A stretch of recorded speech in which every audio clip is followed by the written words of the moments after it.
بلوچستان میں نوجوانوں کی تنظیم بارکھان امن کمیٹی کی فلاحی سرگرمیاں زبان زد عام ہیں۔ یہ تنظیم سیلاب زدگان کی امداد میں بھی پیش رہی، جبکہ علاقائی مسائل کے حل سمیت ایمبولینس سروس کو بھی کامیابی سے چلا رہی ہے۔ اس تنظیم کے روح رواں احسن ایاز کھیتران آج ہمارے درمیان موجود ہیں، جن سے ہم بلوچستان کے مسائل پر بات کریں گے۔ السلام علیکم، کیسے ہیں آپ؟ جی والسلام، اللہ کا شکر ہے۔ سب سے پہلے یہ بتائیں کہ بارکھان امن کمیٹی کے مقاصد کیا ہیں اور آپ کو اس کو بنانے کا خیال کیسے آیا؟ جی بہت شکریہ، پہلے تو آپ نے انوائٹ کیا۔ جہاں تک بارکھان امن کمیٹی کا تعلق ہے، بارکھان امن کمیٹی آج سے ہم نے 5 سال پہلے بنائی تھی، 10 مارچ 2020 کو۔ بارکھان امن کمیٹی میں بیسیکلی جو مقصد تھا وہ ایک ہی تھا، جو بارکھان کے نوجوان ہیں، بارکھان کے جتنے بھی مطلب کہ بزرگ ہیں اور بارکھان میں تعلق رکھنے والے جو لوگ ہیں، ان کو ایک پلیٹ فارم پہ اکٹھا کرنا تھا۔ وہ پلیٹ فارم چونکہ آپ کو پتہ ہے کہ بارکھان کے اندر قبیلی جنگ و جدل ہے، اور لوگ آپس میں ملنے کی بجائے، آپس میں محبت کرنے کی بجائے وہاں پہ نفرت بہت زیادہ تھی قبیلی جنگ و جدل کی وجہ سے۔ تو ہم نے کہا کیوں نہ ایسا پلیٹ فارم بنائیں جس کے تحت ہم تمام لوگوں کو اکٹھا کریں، ان کے اندر پیار محبت اور آپس کا تعلق، ایک بھائی چارے کا تعلق، رشتہ قائم کریں۔ تو الحمدللہ یہ 5 سالوں کے اندر ہم نے وہاں پہ کوشش کی ہے، رزلٹ اللہ کی ذات دیتی ہے۔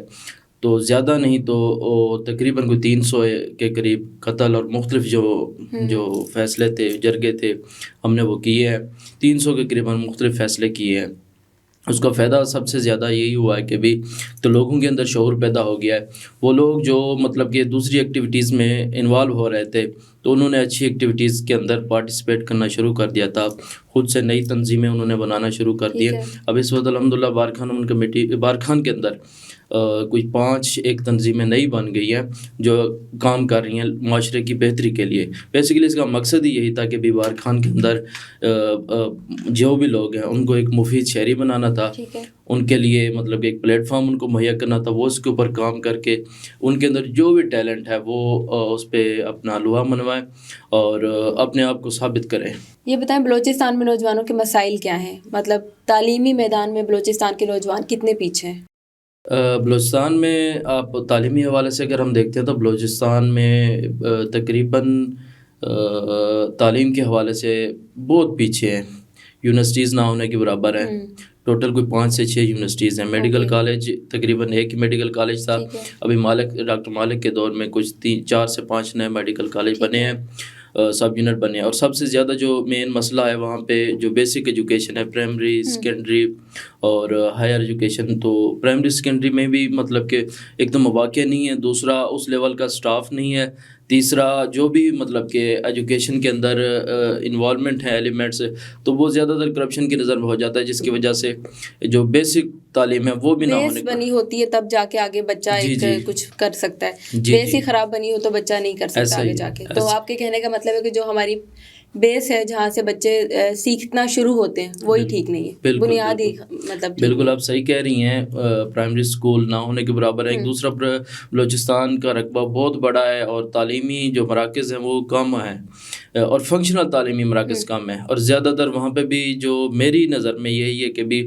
جو سیاسی انوالومنٹ ہے وہ بھی بہت زیادہ ہے، تعلیم کے اندر ہو چاہے کسی صورت کسی چیز کے بھی اندر ہو، تو جو رہی صحیح کسر ہوتی ہے وہ سیاسی ایلیمنٹ نے پوری کر رہی ہوتی ہے۔ وہ کسی بھی پارٹی سے خواہ تعلق رکھتے ہیں، ان لوگوں کا ذہن اور لوگوں کی تربیت انہوں نے ایسی بنا دی ہے کہ وہ چاہتے ہیں کہ بھی ایک اچھا اسکول کی عمارت کی بجائے وہ جو اسکول کا کمرہ ہے وہ ہمارے گھر کے سامنے بنے، تاکہ ہم اس پر اپنے مہمان بٹھائیں، یا وہ جس طرح استعمال ہو رہا ہے گھوسٹ اسکول کی مثال ہے۔ Backward areas like Kashmir, Balochistan, ان میں یہ بھی دیکھا گیا ہے کہ جو ٹیچرز جہاں پہ پوسٹڈ ہیں وہ اپنی جگہ کسی اور کو چھوڑ دیتے ہیں کہ آپ یہاں پہ پڑھائیں، خود وہ اپنی گھروں پہ بیٹھ کے سکون سے مفت میں وہ فیس لے رہے ہوتے ہیں، تنخواہ۔ آپ کی انفارمیشن میں اضافہ کرتا چلوں، ابھی ریسنٹلی جو نئے سیکٹری ہیں انہوں نے تقریباً کوئی 400 اٹیچمنٹ ٹیچرز کی اٹیچمنٹ جو تھی، 4000 ٹیچر کی اٹیچمنٹ تھی جو ٹیچرز نے مختلف مطلب کہ ڈپارٹمنٹس میں کروائی ہوئی تھی، تو ابھی وہ کینسل ہوئے۔ مطلب 4000 ٹیچر اگر پڑھا نہیں رہے، خالی فیس اپنا تنخواہیں لے رہی ہیں، تو باقی آپ خود دیکھیں کہ وہاں پہ مطلب کہ پرائمری اسکول یا مڈل اسکول یا ہائی اسکول میں وہ اساتذہ مطلب کتنے اساتذہ ہوں گے جو تعلیم دے رہے ہوں گے. اصل یہ بھی سب سے بڑی وجہ ہے. اس میں بھی پھر وہی سیاسی ایلیمنٹ آ جاتا ہے.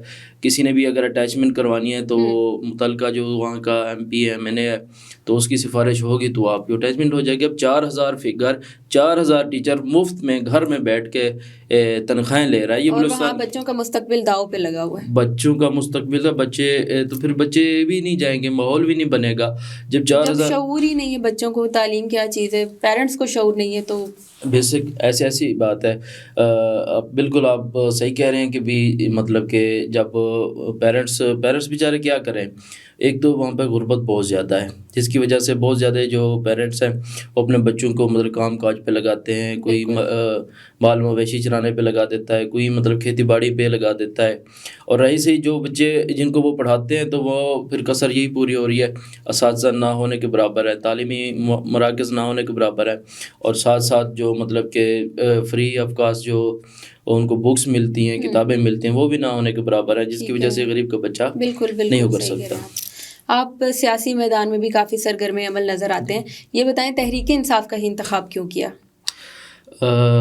دیکھیں اسٹوڈنٹ لائف میں MSM میں رہا ہوں قادری صاحب کے ساتھ, اور ان کی جماعت 2015 16 17 تک ایکٹیو رہی ہے. تو ہر طرح کا ہم نے مطلب کہ وہاں پہ رول ادا کیا ہے, کردار ادا کیا ہے.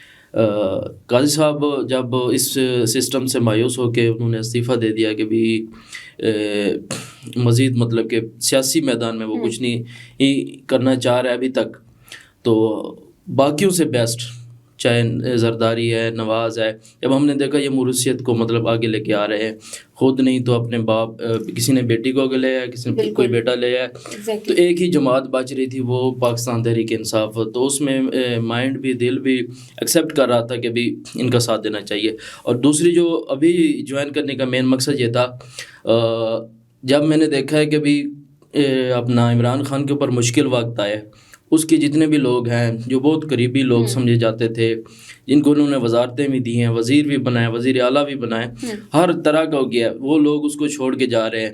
تو پھر ہوتا یہی ہے کہ بھی اگر وہ بندہ حق پہ ہے, ڈٹا ہوا ہے, لڑ رہا ہے سسٹم کے ساتھ اس معاشرے کے بہتری کے لیے, تو بہتر ہے اس کو بندہ جوائن کرنا چاہیے. مجھے یہ بتائیں کیا بلوچستان کی سیاست میں نوجوانوں کے لیے کتنی اسپیس ہے؟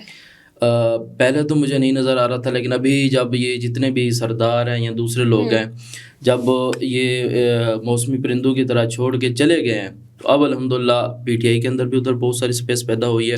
اب ڈیپینڈ کرتا ہے کہ بھی دوبارہ اگر ماحول تھوڑا سا سازگار بنتا ہے کہ بھی PTI کی لیڈرشپ ٹکٹیں نوجوانوں کو دیتی ہے کہ نہیں دی. اگر تو دیتی ہے تو یقیناً جس طرح پنجاب کے اندر ہے تو بلوچستان میں بہت زیادہ نوجوان ایکٹیو ہیں PTI کے اندر, ابھی بھی کام کر رہے. اس گھٹن زدہ ماحول میں بھی نوجوان وہاں پہ ایکٹیو ہیں اور کام کر رہے ہیں. اچھا مجھے یہ بتائیں کہ آنے والے الیکشنز میں کیا آپ لڑیں گے الیکشنز؟ بالکل, ابھی یہ بلدیاتی الیکشن بلوچستان میں ہوا ہے, تو میں پہلے کونسلر کی سیٹ پہ لڑا ہوں, الحمدللہ اللہ نے عزت دی. اس کے بعد چیئرمین کا الیکشن, وہ بھی اللہ نے عزت دی. پھر ڈسٹرکٹ چیئرمین کا الیکشن مقابلہ کیا ہے, اس میں رنر اپ رہا ہوں. تو آگے اب ارادہ ہے اگر مطلب کہ ضرورت پڑی پارٹی کو تو انشاءاللہ میدان میں ہم کھڑے ہوں گے, مقابلہ کریں گے وہاں کے سرداروں کا, وہاں کے نوابوں کا, وہاں کے کرپٹ ٹولے کا, اور دھڑلے سے انشاءاللہ مقابلہ کریں گے اور جیت کے دکھائیں گے. اگر میں دعوے سے کہتا ہوں کہ بھی PTI پاکستان کے کسی کونے میں نہیں جیتی تو ادھر ہم انشاءاللہ اس کو جیت کے دکھائیں گے انشاءاللہ. بہت شکریہ آپ نے ہمیں وقت دیا.